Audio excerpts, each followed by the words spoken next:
Israel ने गजा में बमबारी की है, लेकिन यह स्पष्ट है कि हमास का कोई विकल्प नहीं है। यह समझौता दिखाता है कि हमास की मजबूती बड़ी है।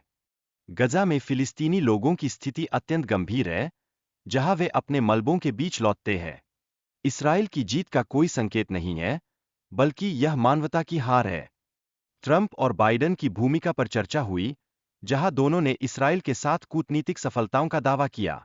लेकिन गजा की स्थिति पर इसका क्या प्रभाव पड़ेगा, यह एक बड़ा सवाल है।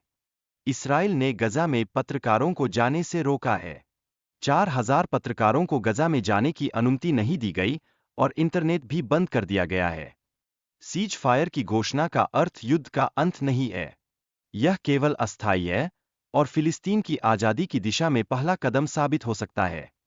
दक्षिण अफ्रीका और अन्य देशों ने इसराइल के खिलाफ अंतर्राष्ट्रीय अदालत में मुकदमा दायर किया। यह उन देशों का श्रेय है जिन्होंने इसराइल के अपराधों को पहले ही पहचाना है। संयुक्त राष्ट्र के महासचिव ने भारत का नाम नहीं लिया, जिससे भारत की भूमिका पर सवाल उठता है। मीडिया में भी इस मुद्दे को नजरअंदाज किया गया है। इसराइल के मंत्री ने कहा कि उन्होंने कई बार समझौते की कोशिशों को नाकाम किया है, जिससे वार्ता की प्रक्रिया में बाधाएं आई है। ट्रंप का दबाव इजराइल पर स्पष्ट दिखाई देता है, जिससे युद्ध विराम और बंधकों की रिहाई की प्रक्रिया प्रभावित हो रही है।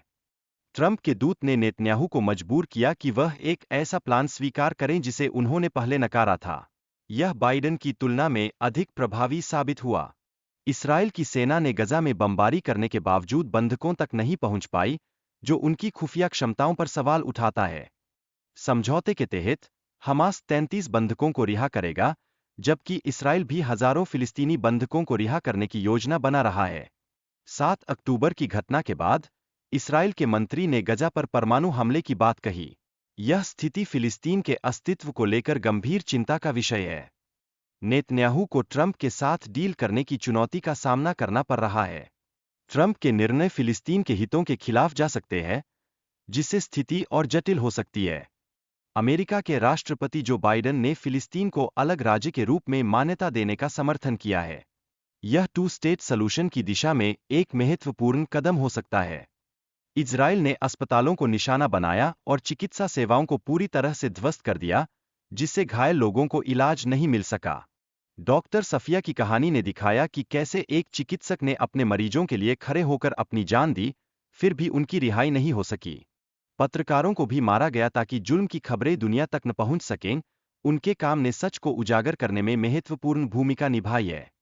दुनिया भर में पत्रकारों के प्रति बढ़ती हिंसा और उनके समर्थन में जन आंदोलनों का महत्व बताया गया है। पत्रकारों के खिलाफ हमलों की जांच की जा रही है। इसराइल और ट्रंप के बीच की राजनीति को लेकर चिंताएं व्यक्त की गई है। इस समझौते से फिलिस्तीन को स्वतंत्रता मिलने की संभावना पर सवाल उठाया गया है। छात्रों और आम जनता द्वारा इसराइल के खिलाफ विरोध प्रदर्शनों का नया रिकॉर्ड स्थापित किया गया है। यह दर्शाता है कि वैश्विक स्तर पर इस मुद्दे पर जागरूकता बढ़ रही है।